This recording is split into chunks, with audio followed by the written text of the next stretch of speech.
വീട്ടിലെ വിളക്ക്. അരുണും മീരയും വിവാഹിതരായിട്ട് കുറച്ച് വർഷങ്ങളായിരുന്നു. ഒരു വൈകുന്നേരം തങ്ങളുടെ പുതിയ വീട് അലങ്കരിക്കുന്നതിനിടയിൽ ഒരു മനോഹരമായ വിളക്ക് എവിടെ വയ്ക്കണം എന്നതിനെക്കുറിച്ച് അവർക്ക് വ്യത്യസ്ത അഭിപ്രായങ്ങൾ ഉണ്ടായി. അരുൺ പറഞ്ഞു, ഇത് ലിവിംഗ് റൂമിൽ വയ്ക്കുന്നതാണ് ഏറ്റവും ഭംഗി. മീര മറുപടി നൽകി, പക്ഷേ എനിക്ക് തോന്നുന്നത് ഇത് ഡൈനിങ് ടേബിളിന്റെ അടുത്താണ് വേണ്ടത്. രണ്ടുപേരും തങ്ങളുടെ അഭിപ്രായത്തിൽ തന്നെ ഉറച്ചു നിന്നു. സംസാരം പതിയെ തർക്കമായി മാറി. വീട് അലങ്കരിക്കുന്നതിന്റെ സന്തോഷമെല്ലാം മാഞ്ഞുപോയി.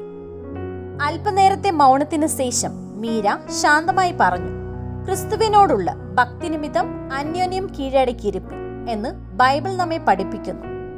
ഒരു വിളക്കിന്റെ പേരിൽ നമുക്ക് വഴക്കിടേണ്ട. നമ്മുടെ വീടിന് കൂടുതൽ പ്രകാശം നൽകുന്നത് എന്താണെന്ന് നമുക്ക് ഒരുമിച്ച് ചിന്തിക്കാം.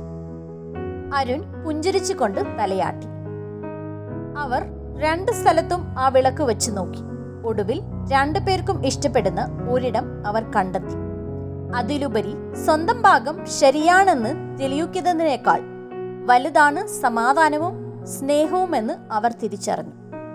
പാഠം: വിവാഹം എന്നത് മത്സരിക്കാനുള്ള വേദിയല്ല, മറിച്ച് സ്നേഹത്തോടും പരസ്പരം സേവിക്കാനും ബഹുമാനിക്കാനുമുള്ളതാണെന്ന് എബേസ്യർ 5:21 ഭാര്യ ഭർത്താക്കന്മാരെ ഓർമ്മിപ്പിക്കുന്നു. രണ്ടുപേരും താഴ്മയോട് കീഴടങ്ങുമ്പോൾ ക്രിസ്തുവിന്റെ വെളിച്ചം ആ ഭവനത്തിൽ ഏറ്റവും ശോഭയോട് പ്രകാശിക്കും. ക്രിസ്തുവിനോടുള്ള ഭക്തി നിമിത്തം അന്യോന്യം കീഴടക്കിയിരിപ്പിൻ. എബേസ്യർ 5:21